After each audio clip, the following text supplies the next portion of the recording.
ছুচিবাই। বর্ষা অবিবাহিত শিক্ষিত কর্মজীবী মফস্বল শহরে বসবাস করছে। মাতৃকুলে একজন খালা আছেন, যদিও প্রবাসী। বর্ষা: আসসালামু আলাইকুম খালা, কেমন আছেন? খালা: ওয়ালাইকুম আসসালাম, ভালো আছি। শোন, ফোনে বেশি কথা বলা যায় না, সামনাসামনি থাকলে 5 কথার জায়গায় 10 কথা বলা যায়।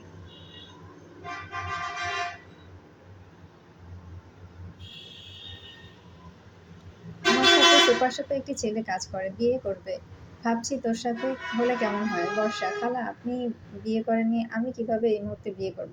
তাছাড়া আমার প্রবাসী ছেলে পছন্দ না। খালা: প্রবাসী হলে সমস্যা কোথায়? আমার কাছাকাছি থাকবি, বছরে 2-3 মাস দেশে থাকবি।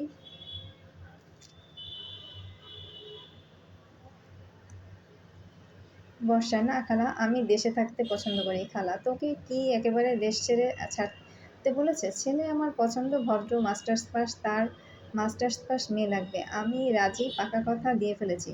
ছবি দিচ্ছি, দেখলে পছন্দ হবে। বর্ষা: খালা, আপনি এসব কি বলেন? খালা: আগামী শুক্রবার মোবাইলে বিয়ে হবে। ছেলে এত ভালো, তোর জন্য ট্যুরিস্ট ভিসার আবেদন করেছে, এই জন্য নিজে দেশে যাচ্ছে না।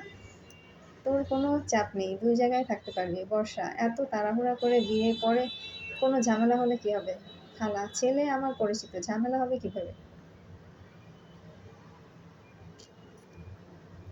আমাদের এলাকার ছেলে, পরিবার ভালো, আর কথা নেই, এখানে তোকে বিয়ে দেবো। খালা: কোনো কথা শোনার মানুষ না, যথাযথ সময় মোবাইলে বিয়ে হয়ে যায়, 7 দিন পরে ফ্লাইট।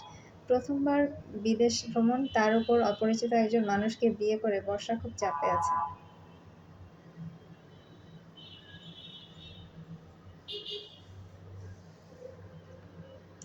7 দিন পরে ছেলেটি সুদর্শন, তাকে অপছন্দ করার কোনো কারণ নেই। প্রথম দর্শনে মুগ্ধ হতে হবে, কিন্তু এরপর এয়ারপোর্ট থেকে বেরিয়ে দোতলার বাস পেয়ে যায়, দুজন দোতলায় উঠে যায়, বর্ষা কিন্তু আশা করেছিল অপু পাশাপাশি বর্ষার বসবে, পাশে বসেনি। হলো না।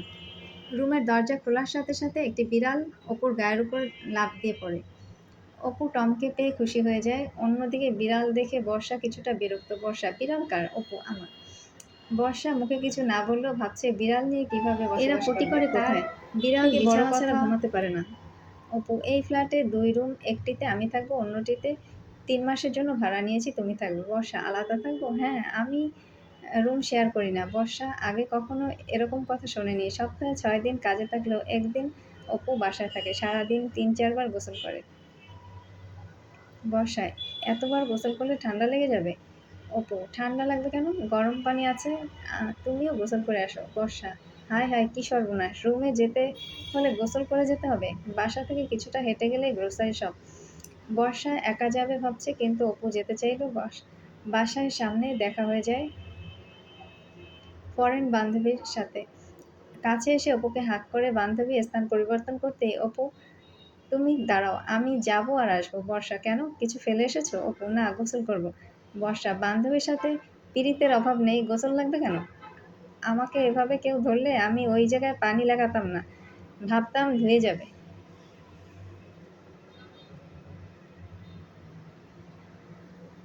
তুমি এখন গোসল করতে যদি যাও, তোমাকে নেব না, রেখে চলে যাব। অপু কথা শোনে না, সোজা ওয়াশরুমে। বর্ষা ভাবছে অপুর বাড়াবাড়ি, খালাকে জানাতে হবে। বর্ষা: খালা, আমি কি বিয়ের জন্য বেশি কান্নাকাটি করেছি? কেন এরকম ছুচিবাই ছেলের সাথে আমার বিয়ে দিতে হবে? খালা: কেন, কি হয়েছে?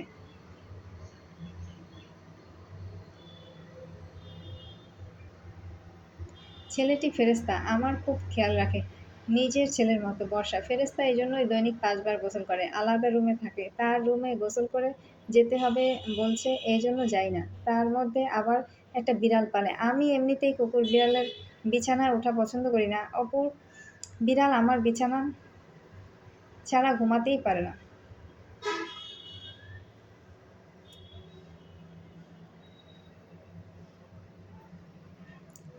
ঈদের সময় বাবা মুরগি কিনেছিল, একটি মুরগি ডিম পাড়ে, সেই মুরগিটা আমি রেখেছিলাম, তাও বারান্দায়। মুরগিটা চুরি হয়ে যাওয়ার পরে আর কখনো কেনা হয়নি।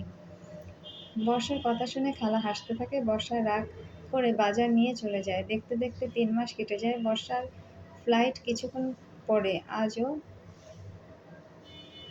অপু এয়ারপোর্টে আসতে পারেনি। বাসে ওঠার কথা বলে গোসল করতে চলে যায়।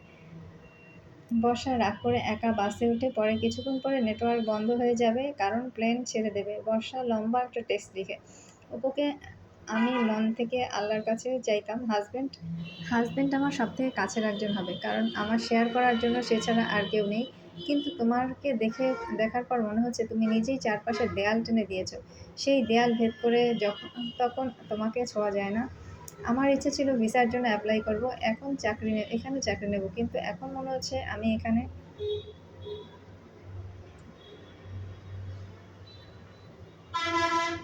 এসে তোমাকে বিপদে ফেলে দিয়েছি, আমি নিজেও বিপদ ডেকে এনেছি।